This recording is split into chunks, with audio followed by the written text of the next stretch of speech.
그 말을 받은 사람들은 세례를 받으며 이날의 신도의 수가 3천이나 더하더라. 그들이 사도의 가르침을 받아 서로 교제하고 떡을 떼며 오로지 기도하기를 힘쓰니라. 사람마다 두려워하는데 사도들로 말미암아 기사와 표적이 많이 나타나니 믿는 사람이 다 함께 있어 모든 물건을 서로 통용하고 또 재산과 소유를 팔아 각 사람의 필요를 따라 나눠주며 날마다 마음을 같이하여 성전에 모이기를 힘쓰고 집에서 떡을 떼며 기쁨과 순전한 마음으로 음식을 먹고 하나님을 찬미하며 또 온 백성에게 칭송을 받으니 주께서 구원받는 사람을 날마다 더하게 하시니라. 아멘. 자, 오늘은 사도행전 6번째 시간입니다. 그래서 오늘 본문은 그 초대교회의 그 신앙 공동체에 대한 그런 이야기입니다. 자, 우리가 하나님을 믿는 믿음 생활은 지극히 개인적인 것이다. 아니다. 혼자서는 절대 신앙생활을 할 수 없다. 둘 중에 성경은 어떤 것을 지지하고 있겠습니까? 첫 번째 거, 다분히 개인적인 것이다. 두 번째 거, 아니다. 혼자서는 절대 불가능하다. 아니면 둘 다. 어떤 것을 성경은 지지를 하고 있겠습니까? 응? 맞지요. 결론부터 말씀드리자면 혼자서 신앙생활을 하는 것이 가능하다고 생각하는 것은 마치 끝도 없는 사막을 혼자서 맨몸으로 횡단하려고 하는 것처럼 무모한 것입니다. 사막에는 뭐가 없는 줄 아세요? 물만 없는 것이 아니라 이정표도 없고 어떠한 안내 표지판도 없습니다. 그래서 결국 그런 상태로 사막을 섣불리 건너려고 하면 버려진 과처럼 사막에서 미아가 되기가 십상입니다. 마치 부모 간섭이 싫어서 집을 뛰쳐나와서 고아처럼 사는 것과 다를 바가 없다는 겁니다. 우리 태초의 조상 아담과 하와는 하나님의 동산을 뛰쳐나와서 고아처럼 방황하는 삶을 선택을 했습니다. 하나님이 먼저 그들에게 제시했던 삶의 기준을 무시하고 자기가 스스로 선택해서 자기만의 세상을 만드는 길을 택했기 때문입니다. 그래서 그런 기질을 우리도 물려받았죠. 그래서 사막처럼 이정표 없는 우리 인생길을 헤매면서 우리가 살고 있습니다. 하나님은 사람이 절대 혼자서 살 수 없는 존재라고 이미 선언을 하고 계십니다. 그래서 육신적으로는 무엇을 주시죠? 가정이라는 공동체를 주시고 또 신앙을 위해서 신앙의 공동체를 주셔서 사람으로 사람답게 살아가도록 하십니다. 다르게 말하면 사람은 관계 속에서 살아가는 존재라는 거죠. 즉, 나라는 단어는 우리라는 단어 안에서만 생길 수 있는 단어입니다. 무슨 말이냐면 엄마와 아빠, 우리라는 그 사이 속에서만, 관계 속에서만 나라는 존재가 생겨날 수 있다는 것을 말하고 있습니다. 그렇죠?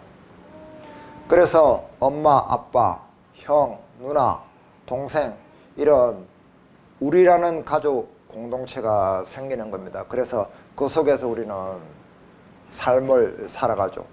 그러다가 시간이 점점점 지나면 부모님은 이 세상을 떠나가고 나는 또 결혼해서 아이를 낳고 또 가족을 만들고 그 속에서 계속해서 이렇게 삶을 살아갑니다. 그런 존재라고 하나님은 사람에게 이야기를 하시는 겁니다. 그런 가운데 하나님은 사람을 교회라는 공동체에서 양육되도록 우리의 삶의 방식을 어떻게 해요? 정하셨습니다. 그래서 이 교회라는 공동체가 생겨나게 된 겁니다. 그래서 오늘 본문은 이 초대 교회 시대에 교회라는 공동체가 어떻게 생겨나게 됐고, 그리고 그 모양과 특성은 어떤 것이 있는지 우리가 살펴보고자 하는 것입니다. 그런데 우리는 하나님의 간섭이 싫어서 이렇게 이야기합니다. 나는 충분히 똑똑해. 하나님의 간섭 없이도 살 수 있어. 그래서 그 간섭으로부터 우리 태초의 조상들처럼 자꾸만 도망치려 하면서 살아간다는 게 문제죠. 이런 문제에 대해서 프랑스의 그 유명한 정치가이자 법학가이자 신학자인 엘렐이라는 사람은 이렇게 이야기를 했습니다.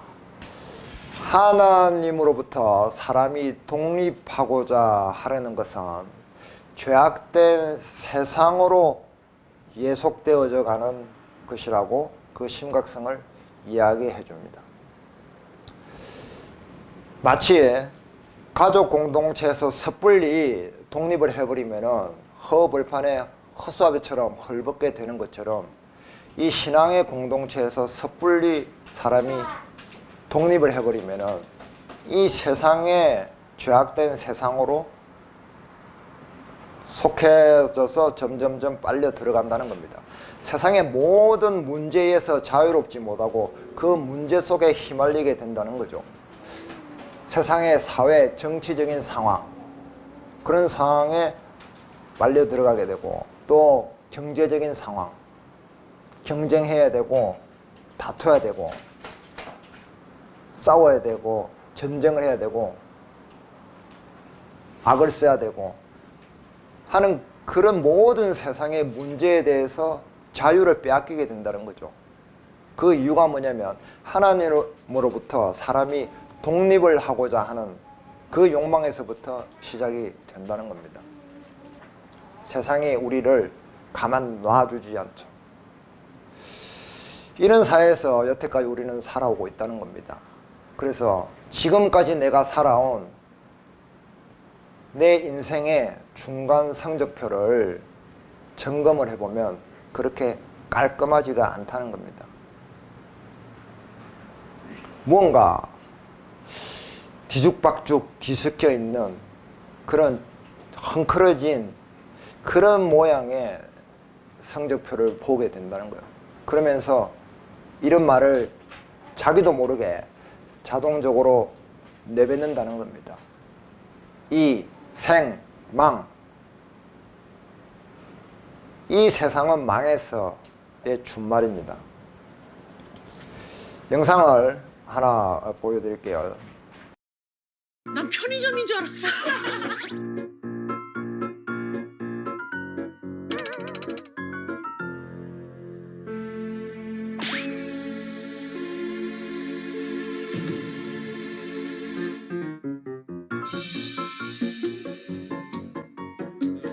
정말 불편할 것 같아요.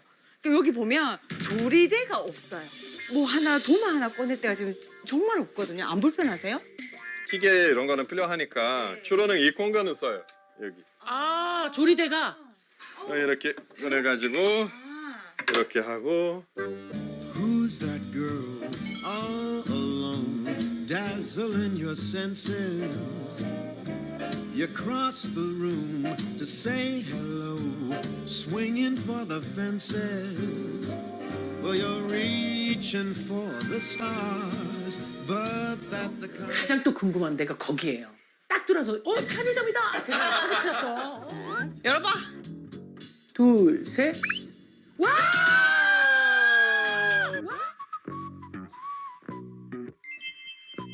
If only your walls happen to talk, they'd say you had a lot of selfish love. 자, 이 두 가지의 경우 중에 어떤 집에서 살고 싶습니까? 헝클어진 집? 아니면은 깔끔하게 정리된 집? 물어보나 마나 두말 할 것 없이 누구나 다 아주 깔끔하게 정리된 집에서 살고 싶어 하실 겁니다. 자, 그런데 제가 이 영상을 보여드린 목적은 여기서 중요한 포인트를 하나 발견해야 되기 때문입니다. 이 영상에서 가장 중요한 포인트는, 핵심 포인트는 무엇일까요?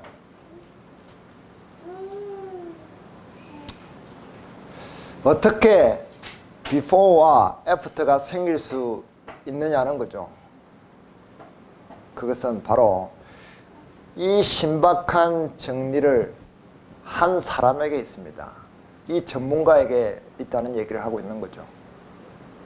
그 전문가만이 그렇게 헝클어지고 엉망이 되었던 그 집을 깔끔하게 정리를 할 수 있었다는 겁니다.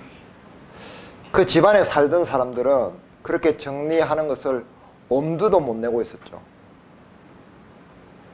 이 정리를 할 수 있는 전문가, 이 소장님이 그렇게 정리를 해낸 것입니다.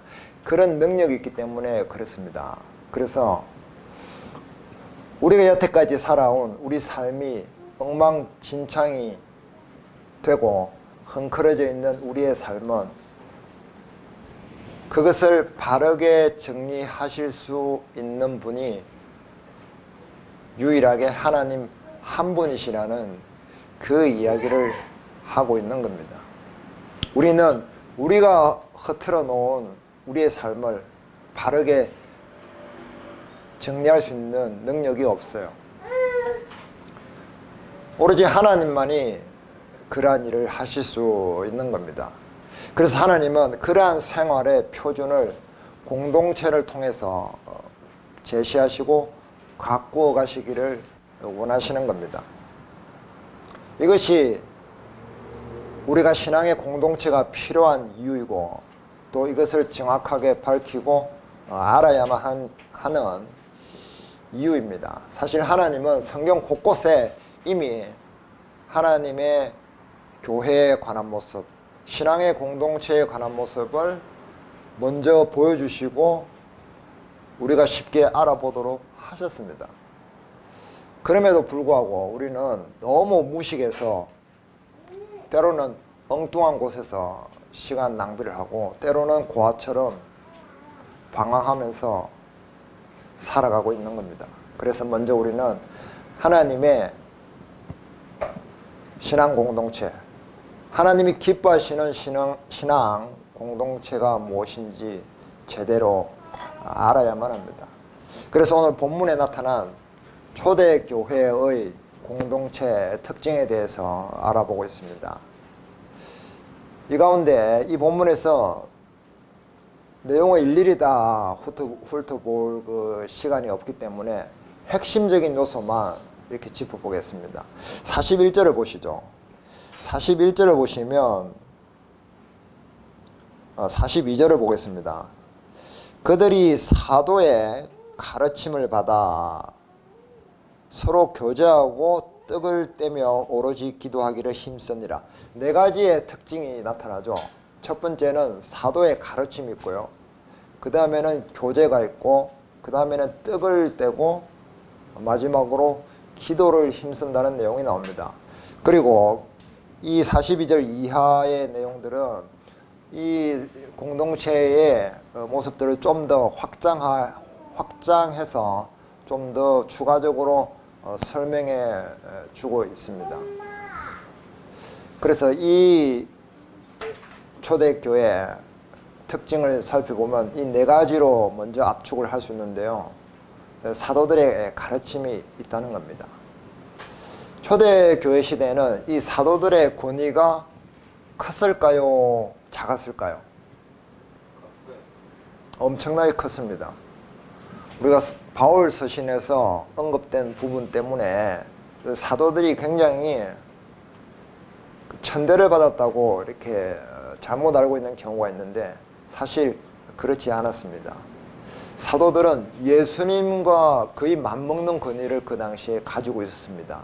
왜냐하면 그들도 예수님으로부터 직접 그 능력을 받아서 표적과 기적을 행할 수 있는 그런 사람들이었기 때문에 그렇습니다. 그래서 어떤 그 교회의 지도자는 사도나 감독자들 없이는 어떤 것도 하지 말라고 그렇게 교회에 서신을 보내기도 했습니다. 그만큼 사도들의 권위는 컸습니다. 그런데도 불구하고 이 본문의 내용을 보면 어떤 특정인에게 굉장히 분위기가 쏠려 있다는 그런 느낌을 굉장히 적게 받습니다. 오직 하나님만을 높이고 경배하면서 무엇을 실천하고 있느냐면 서로의 나눔을 실천하고 있습니다. 자, 42절 보십시오. 사도들의 가르침을 받아 서로 교제하고 그랬죠. 가르침을 받고 난 뒤에 이제 교제를 하는데 이 교제라는 그 헬라어 단어가 여러분도 잘 아시는 코이노니아입니다. 자, 이 코이노니아의 뜻을 좀 더 살펴보면 친밀한 관계를 누리거나 어떤 특정 그룹의 권리나 활동에 참여한다. 그리고 그 당시에는 교회에서 공동 식사를 했습니다. 그 공동 식사에 참여한다. 이런 뜻을 가지고 있습니다. 음식을 나누고 서로 교제를 나누었다는 그런 이야기죠. 그래서 고린도전서 10장 16절에 보면 사도 바울이 그리스도의 피에 참여한다라고 할 때도 이 코이노니아라는 단어를 썼고요. 요한일서 1장 3절에 보면 그리스도와 우리가 사귐이 있어야 된다라는 단어를 할 때도 이 사귄다는 단어로 코이노니아를 썼습니다. 그래서 이 교제라는 이 코이노니아라는 이 단어가 그런 뜻을 가지고 있는데요. 이런 분위기 속에서 사도들과 교회의 리더들은 교회의 어떤 기준이나 목표를 던져주고 그들을 지배하고 강요한 것이 아니라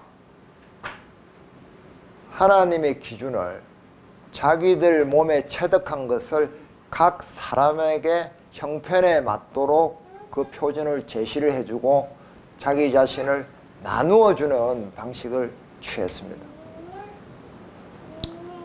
그것이 여기에 나타난 분위기라는 거죠.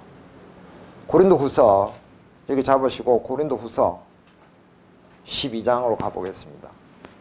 15절 다 같이 읽겠습니다. 내가 너희 영혼을 위하여 크게 기뻐함으로 재물을 사용하고 또 내 자신까지도 내어주리니 너희를 더욱 사랑할수록 나는 사랑을 덜 받겠느냐. 자, 이런 고백을 고린도 교회에 사도 바울은 하고 있습니다. 자기의 우월성이나 힘을 자랑하고 과시해서 강요하거나 억압하지 않았다는 거죠. 자기가 가지고 있는 것을, 자기가 체득한 것을 다른 사람에게 나누어 주고 베풀어 줌으로써 또 자기도 그렇게 함으로써 다른 사람으로부터 나눔을 받았다는 그런 이야기를 하고 있는 겁니다. 그래서 이 공동체에, 오늘 본문의 공동체의 키워드는 바로 나눔의 공동체라고 할 수 있습니다. 그래서 이 사도들과 교회의 리더들은 각 사람의 형편에 맞도록 그들에게 표준을 제시하고 기준을 주고 독려하고 배려하고 수고를 했던 겁니다. 그런 방식을 취하고 있어요.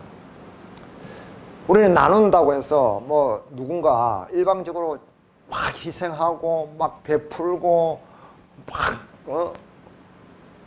막 하고 그런 것만 쉽게 생각을 하죠. 교회에서 그렇게 많이 요구를 하니까. 근데 그런 것이 아니라 하나님이 주신 것으로 적절하게 형편에 맞게 적당하게 균형 감각 있게 나누었다는 겁니다. 그런 모습을 가지고 있다는 거죠. 누구에게나 확 쏠리거나 이 사람이 확 많이 하거나 이런 문제가 아니라는 거죠. 그것은 또 특수한 상황에 그럴 수 있는 것입니다. 평상시에는 균형 감각 있게 하나님께서 나에게 주신 것이라고 생각하는 것으로서 내가 허락하는 믿음의 분량만큼 서로 나누었다는 거죠. 자, 44절 보시겠습니다. 사도행전 돌아가셔서 44절 이하를 보시면, 자, 믿는 사람이 다 함께 있어 모든 물건을 서로라는 부사가 있죠. 또 재산과 소유를 팔아 각 사람 그리고 46절은 날마다 마음을 같이하여 집에서 떡을 떼며 기쁨과 순전한 마음으로, 이런 단어들이 계속해서 열거가 되고 있죠. 이런 단어들 속에서 우리가 느낄 수 있는 분위기는 뭐냐면, 공동체 전체의 분위기가 강하면서도 개개인의 가치가 소외되지 않는 그런 느낌을 가지고 있다는 거죠. 전체와 개개인이 균형 감각을 유지하고 있다는 겁니다. 하나님의 공동체는 어떤 능력 있는 사람에 의해서 재물이나 또 힘, 권력 이런 것들을 쌓아놓고 두껍게 만드는 공동체가 아니라는 겁니다. 우리는 습관적으로 사람들이 모인 데 가면은 어떻게 생각해요? 내가 여기서 무엇을 해가지고 인정을 받을까? 라고 습관적으로 반응을 합니다. 이 모진 세상에 살다 보니까 자꾸 모질어져서 교회 안에서도 모질게 생활하는 것이 우리가 옳다고 가르치고 배우고 하는 경향 때문에 그렇습니다. 내가 그럴싸한 사람으로 보이고 싶은 욕망 때문에 그런 거죠. 그런데 하나님의 공동체는 정반대라는 겁니다. 하나님의 공동체에 모인 사람들은 부족하고 모자라서, 그래서 모순과 연약함이 너무 커서 하나님의 도우심이 필요하고, 또 서로의 도움이, 서로의 돌봄이 필요하기 때문에 모입니다. 하나님의 공동체 안에서는 가장 우선적으로 버려야 할 것이 내가 그럴싸한 사람으로 보이고 싶은 욕망입니다. 그것을 제일 먼저 내가 나 스스로에게 경계를 해야 되는 겁니다.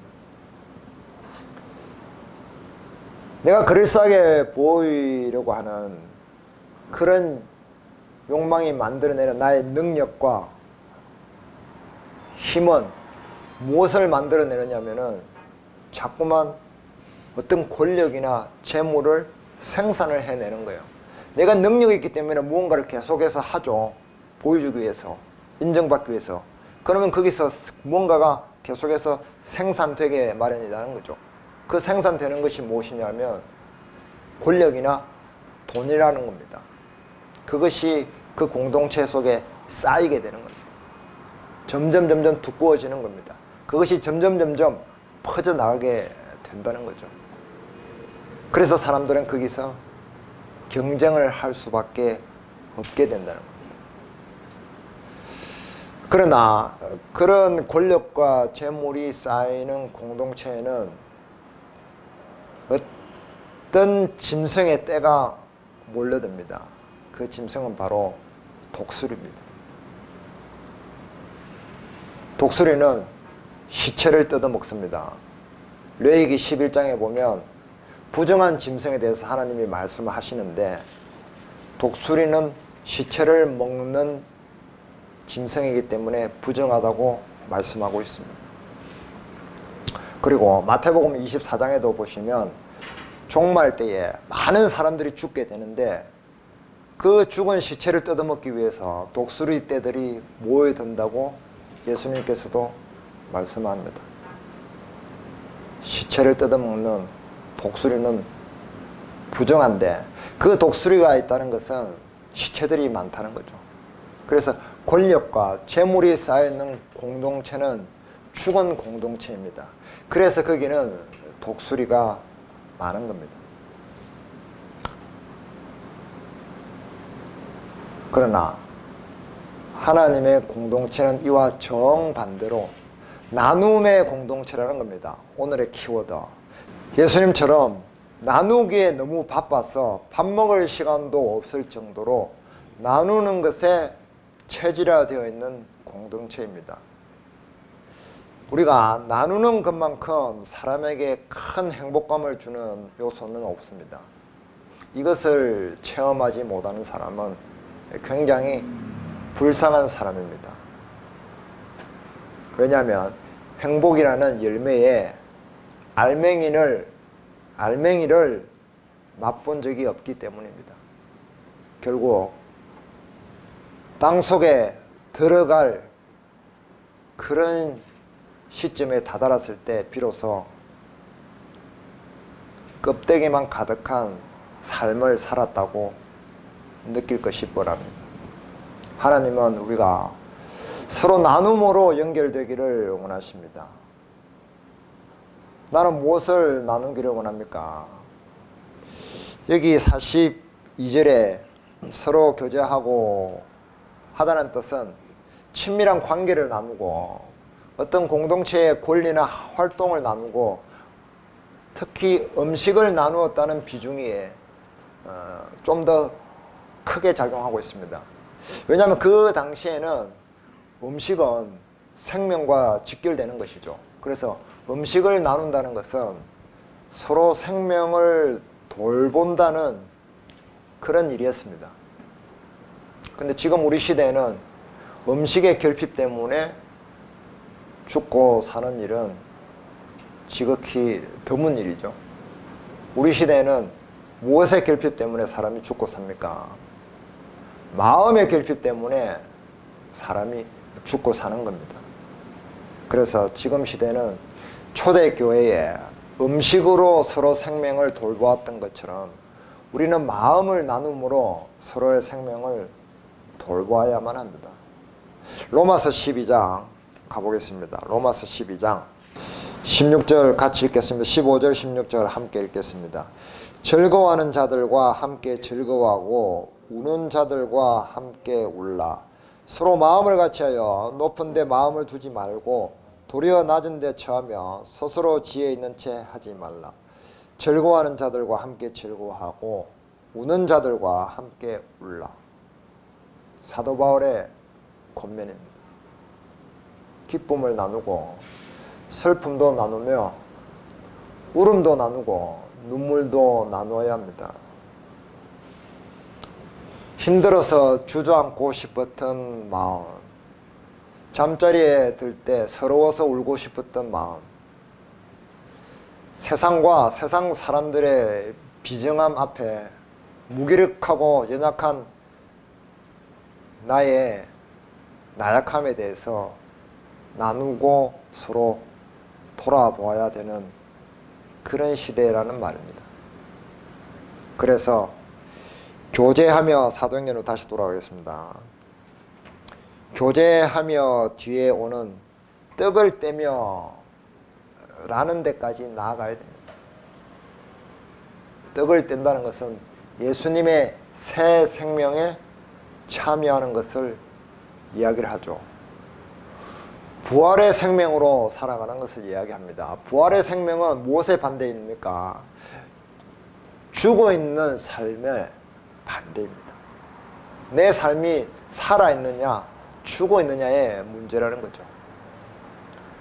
우리가 진정으로 마음을 나눌 때, 예수 그리스도의 마음으로 우리가 나눔을 실천할 때 내 생활이 죽어있지 않고 살아있는 삶이 된다는 이야기를 하고 있죠.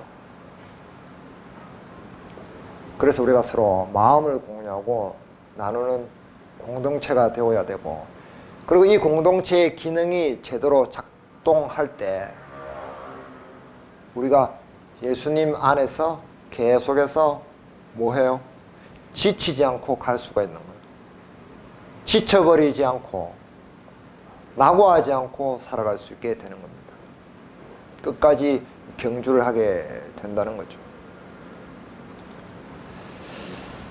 이런 하나님의 공동체는 자 47절 보겠습니다. 쭉 이제 나오다가 결론 부분에서 어떻게 마무리하냐면 하나님을 찬미하며 또 온 백성에게 칭송을 받으니 주께서 구원받는 사람을 날마다 더하게 하시더라.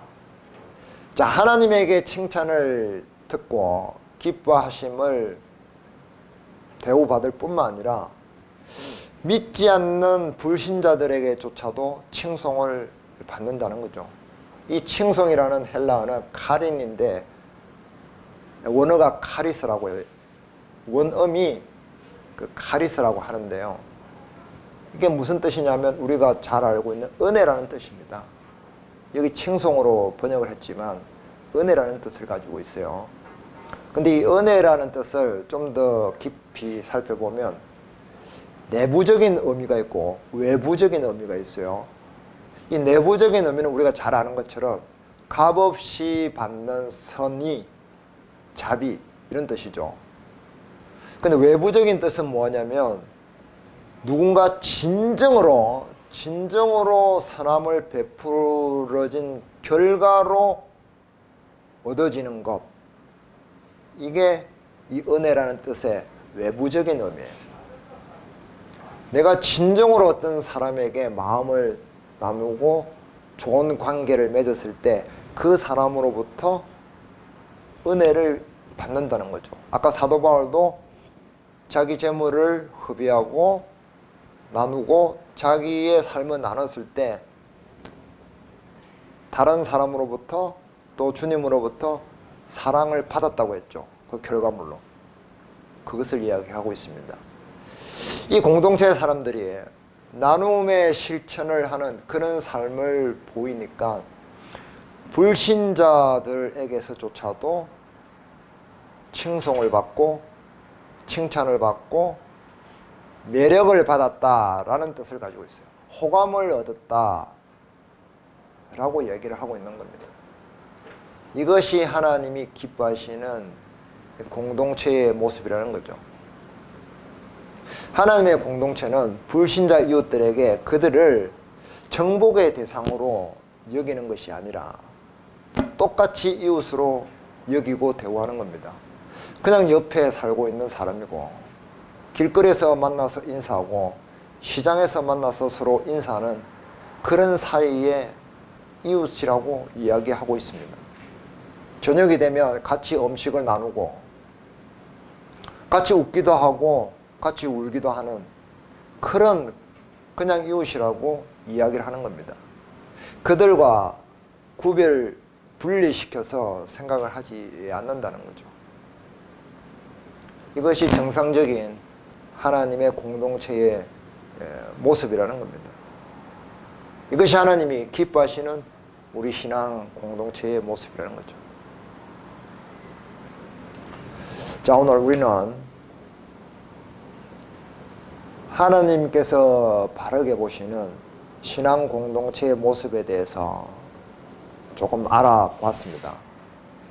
그리고 이러한 공동체를 추구하고 우리는 타협하지 말아야 된다는 그런 생각도 듭니다. 그리고 이러한 모습에 공동체를 귀하게 생각하고 감추어둔 보석처럼 아끼고 소중하게 생각을 해야 되는 겁니다. 왜냐하면 이게 바로 우리 신앙의 유형 자산이기 때문에 그래요. 때로는 무형 자산이 될 수도 있는 거죠. 자산이에요, 자산. 이게 있어야만 뭔가 우리 신앙에 진보가 있을 수 있다는 거죠. 그만큼 소중하다는 이야기를 하고 있습니다. 그리고 중요하다는 이야기를 하고 있습니다. 바른 공동체 생활을 하는 것이 중요하겠죠. 오늘 본문은 하나님이 우리에게 그런 공동체의 표준을 계시를 하시는 겁니다. 계시라는 것은 보여준다는 얘기죠. 그것을 우리에게 오늘 본문을 통해서 보여주시는 겁니다. 그러나 여전히 하나님은 우리에게 강요하지 않으십니다. 우리의 동의와 선택을 그리고 동행을 기다리시는 거죠. 이제 우리가 남은 것은 그런 하나님의 동의와 동행에 결단하고 실천하는 그런 일이 남아 있습니다.